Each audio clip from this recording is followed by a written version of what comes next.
Sir నమస్కారం sir. నమస్తే. Sir Telangana రాష్ట్ర గీతంగా అనౌన్స్ చేసిన 'జయ జయ హే తెలంగాణ' సాంగ్‌ని కీరవాణి గారు కంపోజ్ చేయడం పట్ల టీసీఎంఏ వాళ్ళు తెలంగాణ సినీ మ్యూజిషియన్స్ అసోసియేషన్ వాళ్ళు రేవంత్ రెడ్డి గారికి ఒక లేఖ రాశారు. అంటే తెలంగాణ వ్యక్తితో కళాకారులతో ఈ పాటను కంపోజ్ చేయొచ్చు కదా, ఎందుకు కీరవాణి గారు పక్క రాష్ట్రం వ్యక్తితో చేయించారు అని చెప్పేసి ఒక విజ్ఞప్తి అయితే చేశారు. మరి దీని పట్ల అంటే దీన్ని ఏ విధంగా చూడొచ్చు అంటారు సార్? అంటే సహజంగా అస్తిత్వవాద ఉద్యమాలు ప్రతి సందర్భంలోనూ ఇలాంటి ప్రశ్నలు ముందుకొస్తాయి. ముందుకొచ్చినప్పుడు ఒక బ్రాడ్ నేరేటివ్తో దీన్ని ఎదుర్కొనే ప్రయత్నం చేస్తారు. బ్రాడ్ నేరేటివ్ అంటే మన గురించి మాట్లాడే పక్కవాడిని హక్కును చేర్చుకోవాలి కదా అనేటువంటి ఒక బ్రాడ్ సెన్స్ తీసుకొచ్చి మనందరము భారతీయులం కదా అంటారు. ఇప్పుడు దళిత సమస్యలని గురించి మాట్లాడే అగ్రకులాల వాళ్ళని హక్కును చేర్చుకోవాలి కదా అనటం లాంటిదే ఇది కూడా. అది వేరు. హక్కును చేర్చుకోవటము, వీళ్ళ గురించి వాళ్ళు మాట్లాడటము, వాళ్ళ గురించి వీళ్ళు బాధపడటము అది వేరు.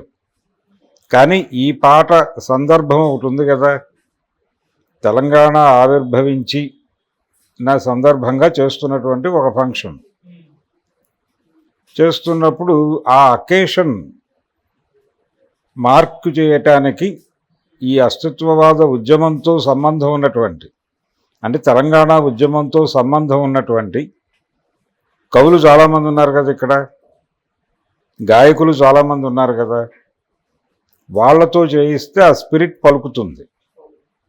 అందుకని దాన్ని వాళ్ళు ఆ లెటర్ రాయటం అనేది తప్పేం కాదు. కాకపోతే దీని మీద వస్తున్న విమర్శలు ఏంటంటే ఒక బ్రాడ్ సెన్స్లో అందరము భారతీయులమే అనే ఒక లార్జర్ కాన్వాస్లోకి పట్టుకెళ్ళి దీని మీద విమర్శ పెట్టే ప్రయత్నం చేస్తున్నారు. అది తప్పు, నిర్మోహమాటంగా తప్పది. ఎందుకంటే ఎవరి బాధలు ఎవరి కష్టాలు వాడే చెప్పుకుంటాడు. అదే కదా అస్తిత్వవాద ఉద్యమ లక్ష్యమే అది. స్త్రీల గురించి రాసినటువంటి పురుషులు లేరా, వాళ్ళ గురించి ఎందుకు పట్టించుకోరు, చలంగారు రాశారు కదా, కుటుంబరావు గారు రాశారు కదా, ఇలా మాట్లాడతారు. అది వేరు. అలాగే ఉన్నవ రాసినటువంటి మాలపల్లి నవల మీద కూడా ఈ విమర్శ ఉంది. ఉన్నవ వారి మాలపల్లి అది బ్రాహ్మణ మాలపల్లి అని ఒక విమర్శ ఉంది దాని మీద కూడా. అంటే వేరే కులం వాళ్ళు లేకపోతే వేరే జెండర్ వారు వేరే ప్రాంతం వారు ప్రత్యేకంగా ఒక ప్రాంతం గురించి లేకపోతే ఒక జెండర్ గురించి ఒక కులం గురించి మాట్లాడాల్సిన సందర్భం వచ్చినప్పుడు వాళ్ళు వీళ్ళని కలుపుకుని వెళ్ళే పద్ధతిలో ఉంటుంది. అది కలుపుకుని వెళ్ళటం కాదు, వాళ్ళ ప్రైడు వాళ్ళ ఆత్మగౌరవాన్ని చెప్పుకోవాల్సిన ఒక సందర్భం ఇది. ఆ ప్రైడు ఆ ఆత్మగౌరవం చెప్పుకోవటానికి కిరాయి హృదయాలు కిరాయి కళాలు అక్కర్లేదు. నేరుగా ఈ స్పిరిట్ని పలికించగలిగినటువంటి వాళ్ళు చాలామంది ఉన్నారు ఇక్కడ. వాళ్ళతో రాయించి వాళ్ళతో గానం చేయిస్తే దాని ధ్వని వేరుగా ఉంటుంది. సన్ ఆఫ్ ది సాయిల్ అంటాం మనం, భూమిపుత్రుడు అని. భూమిపుత్రులు వాళ్ళు కదా చేయవలసింది. ఇప్పుడు జయాంధ్ర ఉద్యమం గురించి నారాయణ రెడ్డి గారితో పాట రాయించాడు ఆయన. జయాంధ్ర కాదు, నిజానికి జయాంధ్ర కంటే ముందే, అంటే తెలంగాణలో ప్రత్యేక తెలంగాణ ఉద్యమం చెన్నారెడ్డి గారు ప్రారంభించిన కాలంలోనే ఎన్టీ రామారావు గారు ఈ ఆర్గ్యుమెంట్ని వ్యతిరేకిస్తూ తన సినిమాలో ఒక సుదీర్ఘమైన డైలాగ్ రాయించుకున్నాడు. తల్లా పెళ్ళామా అని టైటిల్ పెట్టడంలోనే ఒక కాన్స్పిరసీ ఉంది. ఆయన అంటే కన్న తల్లిని వదిలేసి అదేదో పెళ్ళాం వెనకాల పడే కుర్రాళ్ళలాగా తల్లి లాంటి భారతదేశాన్ని ఇబ్బంది పెట్టి ఈ తెలంగాణ వాదం ముందుకు తీసుకొస్తున్నారు అనే మాట ఆయన తల్లా పెళ్ళామా సినిమాలో ఒక 8 నుంచి 9 నిమిషాల డైలాగ్ ఉంటుంది ఎన్టీఆర్. దాని తర్వాత పాట ఉంటుంది. ఆ పాట నారాయణ రెడ్డితో రాయించాడు కావాలని ఆయన. నారాయణ రెడ్డి తెలంగాణ ప్రాంతం వాడు. తెలంగాణ ప్రాంతానికి చెందిన నారాయణ రెడ్డితో సమైక్యాంధ్ర ఉద్యమ నినాదం ఇప్పించేలాగా పాట రాయించాడు ఆయన. రాయించి పాలు పొంగు మన తెలుగు గడ్డను పగులగొట్టవద్దు, నలుగురిలో మన జాతి పేరును నవ్వుల పాలు చేయొద్దు, తెలుగు జాతి మనది అని పాట. ఆ పాట రాసిన పాపాన్ని ఎలా కడుక్కోవాలా అని నారాయణ రెడ్డి గారు చాలా మదన పడ్డాడు తర్వాత. అప్పుడు ఆయన ప్రెజరు ఆయన చెప్పిన పద్ధతిలో రాయక తప్పదు అక్కడ ఆ కంపెనీలో. అది పైగా ఆయన సొంత సినిమా, రామారావు గారి సొంత సినిమా, కేవలం తెలంగాణ ఉద్యమం మీద తీసిన సినిమా అది. ఆ డైలాగ్ కూడా ఈ మధ్య సర్క్యులేట్ అవుతోంది, దాన్ని కట్ చేసి విడిగా గ్రూపుల్లో ఫార్వర్డ్ చేస్తున్నారు ఆ 9 నిమిషాల డైలాగ్ని. కాబట్టి అది ఒక కుట్ర నారాయణ రెడ్డితో రాయించటం అనేది. అది అలాంటి కుట్రలు జరిగినాయి గతంలో. మొత్తానికి ఉద్యమం విజయవంతమైంది, తెలంగాణ రాష్ట్రం ఏర్పడింది. నిజానికి తెలంగాణ ఆంధ్ర కలిపి ఆంధ్రప్రదేశ్గా ఏర్పాటు చేయటం అనేది జవహర్లాల్ నెహ్రూకి కూడా ఇష్టం లేదు. టంగుటూరి ప్రకాశం పంతులు గారు కర్నూలులో క్యాపిటల్ పెట్టినప్పుడు ఆంధ్ర రాష్ట్రానికి ఆయన ఒక ప్రెస్ మీట్లో మాట్లాడుతూ, అంటే మీరు ఇక్కడ కొత్తగా భవనాలు ఏమైనా నిర్మిస్తున్నారా అని అడిగితే ఒక విలేకరి, మేము ఇక్కడ భవనాలు నిర్మించాలని అనుకోవడం లేదు, ఇది కేవలం పాసింగ్ క్యాపిటల్ మాత్రమే, మేము త్వరలో హైదరాబాద్ వెళ్ళిపోతున్నాం. అంటే అప్పుడు తెలంగాణ స్టేట్ కాదు, నిజాం స్టేట్. నిజాం నుంచి పోలీస్ యాక్షన్ తర్వాత బయటకు వచ్చినటువంటి రాష్ట్రం. బూర్గుల రామకృష్ణారావు గారు ఇక్కడ ముఖ్యమంత్రిగా ఉన్నాడు. సో బూర్గులతో మాట్లాడుతున్నాం మేము, ఈ 2 రాష్ట్రాలు కలిసి ఒక రాష్ట్రంగా ఏర్పడతాయి. అంటే తెలుగు వారందరికీ ఒకే రాష్ట్రం, భాషా ప్రయుక్త రాష్ట్రాల ప్రాతిపదికన తెలుగువారందరికీ కలిపి ఒకే రాష్ట్రం ఏర్పాటు చేసుకుని మేము హైదరాబాద్ క్యాపిటల్గా వెళ్ళిపోతున్నాం, అందుకని కర్నూలులో భవన నిర్మాణాలు చేపట్టడం లేదని చెప్పాడు స్పష్టంగా. చెప్పిన తర్వాత ఇదే విషయాన్ని జవహర్లాల్ నెహ్రూ దగ్గర ప్రస్తావించారు. ప్రకాశం గారు ఇలా అన్నారు, మీరేమంటారు అని ప్రధాని ఆయన చాలా క్లియర్గా చెప్పిన మాట ఏంటంటే, పేపర్ కటింగ్స్ ఉన్నాయి ఇప్పటికీ, ఆంధ్రపత్రికలో ఈ 2 వెర్షన్స్ ఉన్నాయి ప్రింట్ అయ్యి.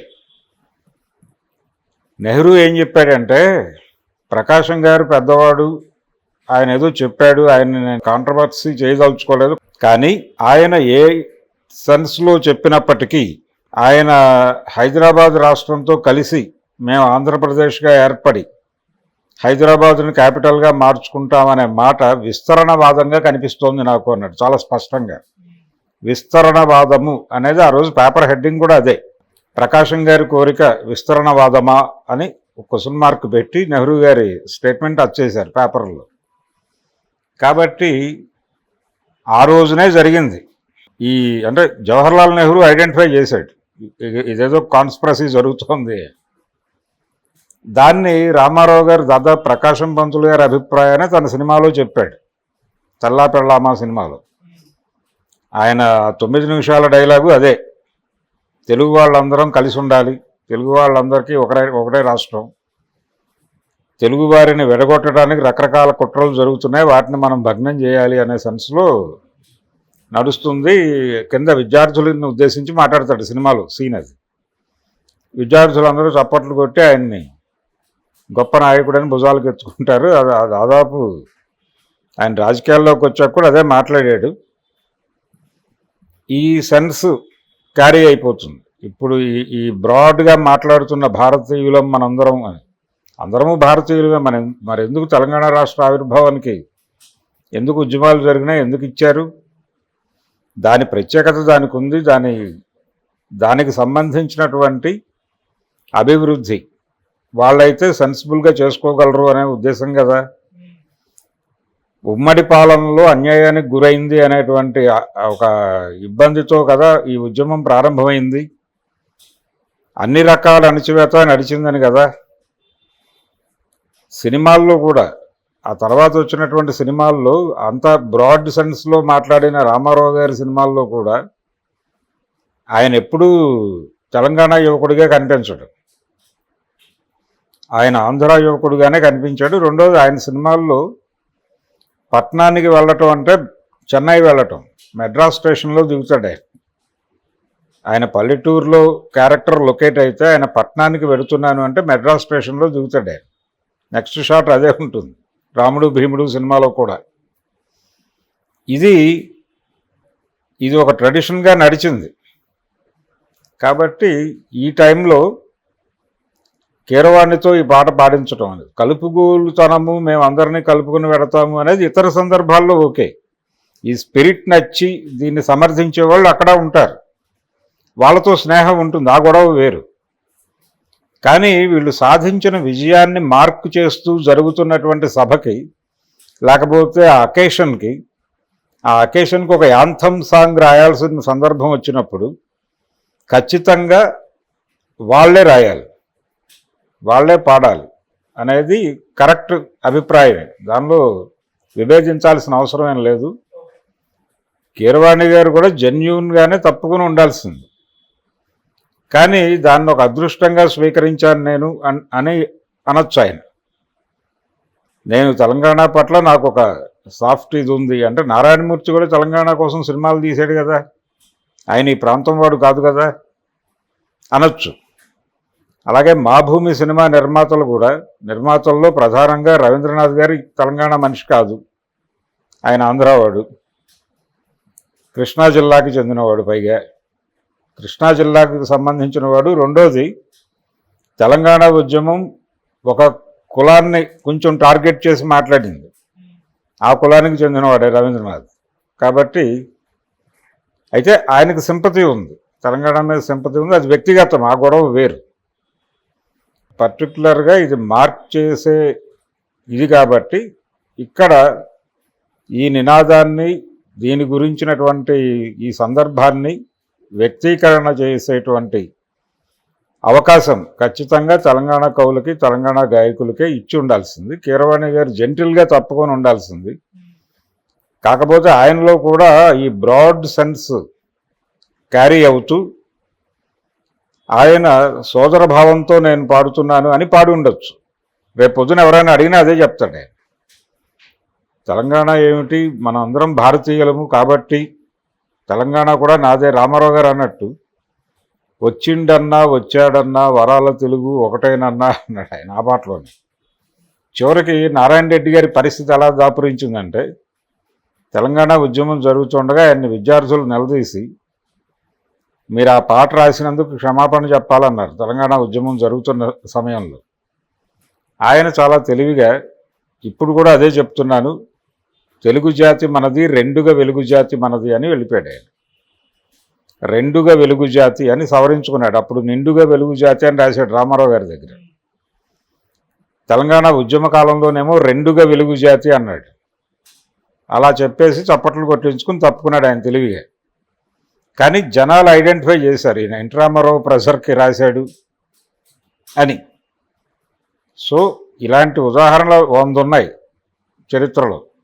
అందుకని కీరవాణి గారి బ్రాడర్ సెన్స్ మానేసి తెలంగాణ వాదము, తెలంగాణ ఉద్యమము, దానికి ఉన్నటువంటి ప్రత్యేకత, జరిగిన అణిచివేత, ఉమ్మడి రాష్ట్రంలో అది పొందినటువంటి ఇబ్బందులు, వీటన్నిటి నేపథ్యంలో వచ్చినటువంటి ఉద్యమం కాబట్టి ఆ ఉద్యమం తాలూకా స్పిరిట్ని వాళ్లే పలికించాలి. ఆ వెసులుబాటు కల్పిస్తూ తను స్వచ్ఛందంగా తప్పుకుని ఉంటే బాగుండేది. ఇప్పటికైనా ఆలస్యం ఏం కాలేదు. ఇప్పుడు ఆ పాట ఒక సోదర గీతంగా ఉంటుంది. రేవంత్ రెడ్డి అయినా కనీసం వీళ్ళు లెటర్ రాశారు కాబట్టి ప్రత్యేకంగా లేఖని గౌరవించి పాట పాడించవచ్చు. తెలంగాణ వాళ్ళు ఆంధ్ర పాటలు పాడకూడదు, ఆంధ్ర వాళ్ళు తెలంగాణ పాటలు పాడకూడదు అనేం లేదు. మన జరిగిన ఎన్నికల్లో క్యాంపెయినింగ్ సాంగ్స్ అన్నీ తెలంగాణ నుంచే వచ్చాయి. వైఎస్ఆర్సీపీ హిట్ సాంగ్స్ అన్నీ పాడింది ఇప్పుడు గద్దరగా పాపులర్ అవుతున్నటువంటి వ్యక్తే కదా పాడింది మెజారిటీ సాంగ్స్. తెలుగుదేశం పార్టీ కూడా ఇక్కడ సింగర్స్తోనే పాడించుకుందిగా, తెలంగాణ యాసలోనే. కాబట్టి ఇది వేరు. వ్యాపారము, వ్యవహారము, ఇతరత్ర సినిమాల్లో పాటల గొడవ వేరు. అది ఇచ్చిపుచ్చుకునే ధోరణిలో వీళ్ళు వాళ్ళకి రాయొచ్చు, వాళ్ళు వీళ్ళకి రాయొచ్చు, ఆ గొడవ వేరు. ప్రత్యేకంగా ఇది వేరు, ఈ సందర్భం వేరు. సందర్భాన్ని బట్టి నిర్ణయాలు ఉండాలి. ఆ నిర్ణయం కాదు ఇది. సో రేవంత్ రెడ్డి గారు అర్థం చేసుకుని ఇప్పటికైనా ఆ పాటని ఉంచి ప్యారలల్గా ఒక తెలంగాణ నేటివ్ టోన్తో ఒక పాటని యాంథమ్ సాంగ్గా తీసుకొచ్చి దాన్ని ముందు పెట్టి దీన్ని వెనకబెట్టి ఒక సుహృద్భావపూరిత వాతావరణంలో మేము ఈ ఫంక్షన్ చేస్తున్నామని చెప్పుకోవచ్చు. అది ఒకటే మార్గం. Thank you so much sir. Thank you.